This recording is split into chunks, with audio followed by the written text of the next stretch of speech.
great to be back. Let's get into it. Let's get painting. So today I'm going to teach you the difference between painting something that has a matte finish, so not glossy at all, and then something that has a glossy or a shiny polished finish.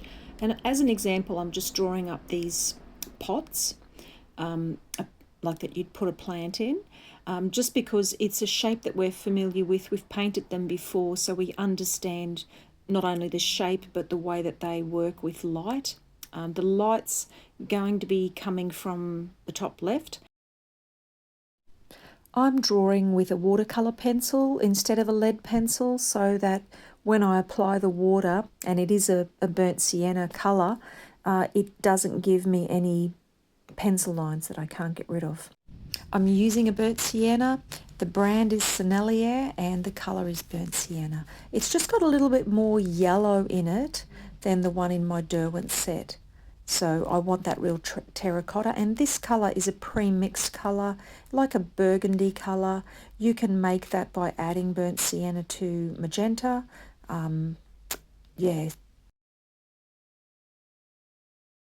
Make sure that you have enough colour mixed and really add water to that to give yourself a nice amount, knowing that you're going to do the 2 pots as well.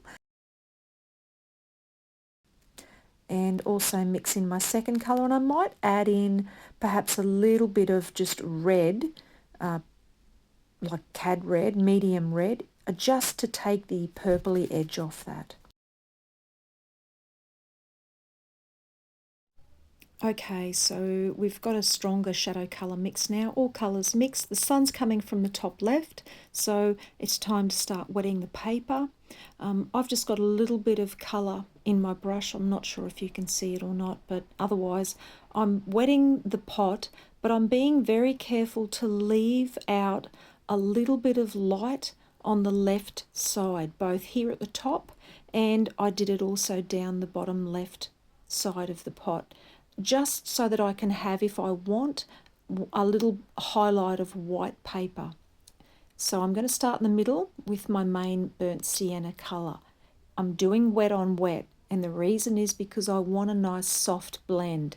So mainly start in that, it's sort of like an inverted triangle in the centre of the pot, where I'm going to have my main colour, and then over to the right here I'm going to go a little bit lighter.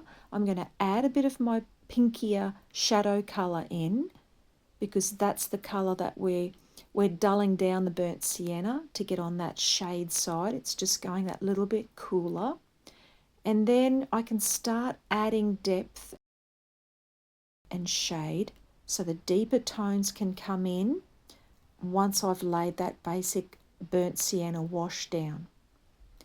So you can see how the wet paper is just taking on this paint nicely and softening it all off. Because it's a matte surface, you do have to create smoother blends. You don't want to have lines that show to create the feeling of a smooth matte surface. So as I paint here, I'm taking care to not have dried lines and harsh lines within my washes. So that's I might just leave that there. That highlight left hand side can be nice and light. Now I'll come in with more shadow.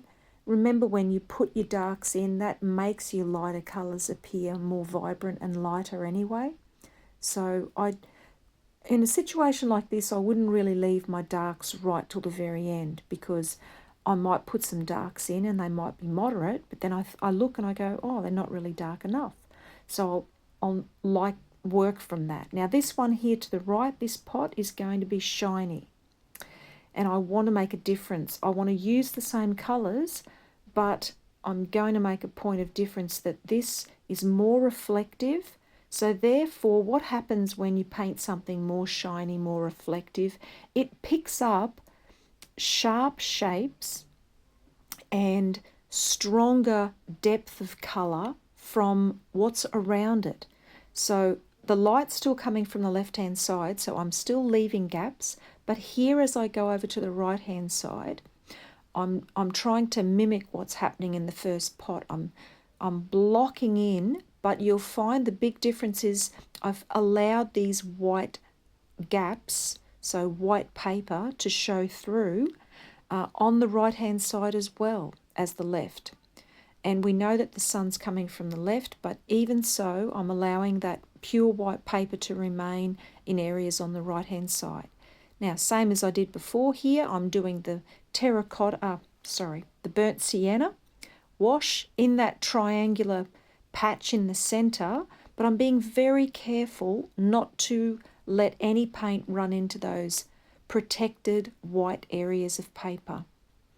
And what we'll find is when we paint something that's shiny and reflective or polished, it has very stark and vibrant highlights. And they're usually more like a jigsaw puzzle piece than a subtle little highlight that bleeds off into bright paper. So again, I work with adding the same colour in for my darker colour. I've got that maroon colour that's pre-mixed, and I'm adding the burnt sienna into that. So another thing, a characteristic to think of when you're making something shiny, you get more intense patches of the colour that the object is. So, for instance, I'm using the same two colours, the burnt sienna and the darker version, with both pots, but you'll see already from what I'm doing, I'm using more intense colour on this one than I am with the first one. So when you've got a shiny pot, you tend to have a depth of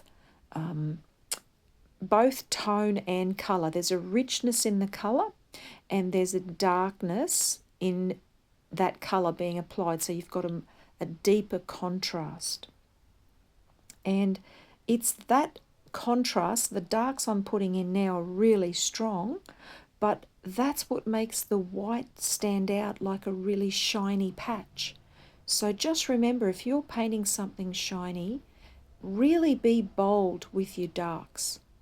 And I'm just softening this off a little bit now because it's a little bit harsh. So just a wet brush, it's going to soften it off.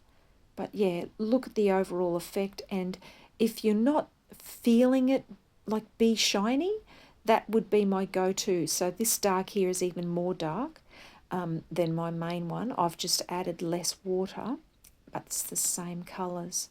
So again, I'm just intensifying little areas up the top here. It's all about increasing that contrast. You, as a beginner too, it's a little bit daring, but you need to push yourself to do things like this. Otherwise, you won't build your skill set, and you possibly will sort of be challenged by doing things like this. If you have a go now and you're just starting out, it's something that you may surprise you how well you do with it. But you can see just switching between the two visually. The first one on the left, the matte, is a very, very calm, quiet, soft blend. They're the things I think of when I look at that. The surface is smooth, it's matte. When you get over to that reflective one, you've got busyness, you've got different shapes, you've got incredibly high contrast. Here I'm just going to play around now and may as well fill them up with plants. So first of all, I'm just using my mid-green, and I'm using wet on dry here. I've got a wet brush, but I haven't really heavily wet the paper or anything like that. I'm going to go into a light green now just to give a little bit more sunlight on that top left side. And also I'm leaving lots of gaps because I want to add some flowers and maybe leave room for my dark green as well. I'll probably my go-to is magenta, so I'll add some magenta flowers in here. So this one is actually like my mid-tone magenta, and I will add water if I want to lighten it, and I will add a little bit of green where I want my magenta to be darker. So green and red, or green and cool red, warm red, they're opposites on the colour wheel. So if you want to darken something that's a cool red or a magenta, just add a little bit of green to it. You don't need to go in and buy a darker red or a purple. You can easily make it. So I'm just focusing on the shade side of the pot, so that's where my darker magenta flowers will be because they're not getting the sunlight. And tizzy around. Make sure when you're doing flowers, try to keep it random, but also make sure that you allow these little specks of colour to be sort of disconnected to the plant. I always find it softens things up and loosens up the whole thing. Foliage can be very stiff if you paint it in great detail with a lot of control, and that's the last thing you want. You want it to feel free and loose.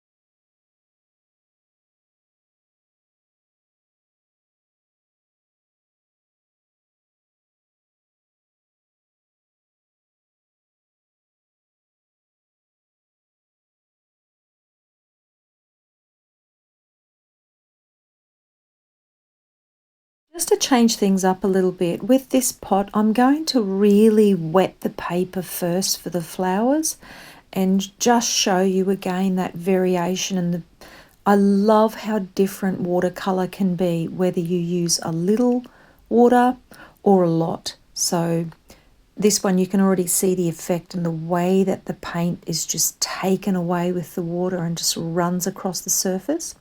So yeah, just remind yourself every now and again if you're getting too stuck in one way.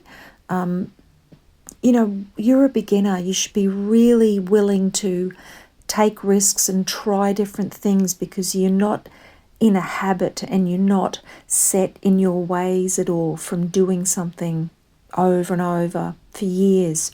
So your range of opportunity is just massive. And that's the exciting thing I find for beginners, even though they probably don't think that they've got this great advantage. You really do have a really good advantage if you're willing to just let yourself go in the beginning and try different techniques. So yeah, that's my little plea for everyone. But it is hard to try different things when you're new to something.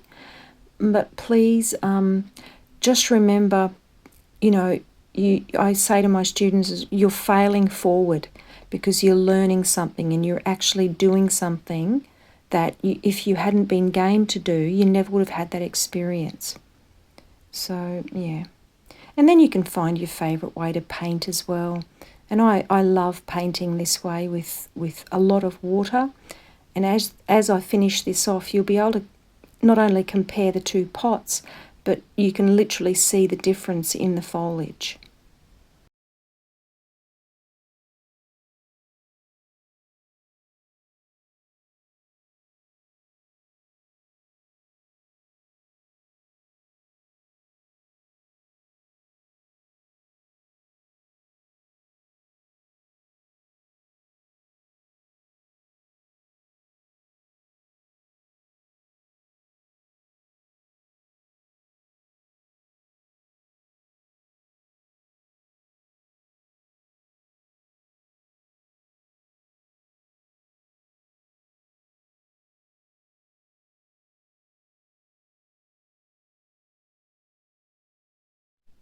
So that's it. I hope you've enjoyed this one and have a lovely creative week, and I'll see you next time. Bye.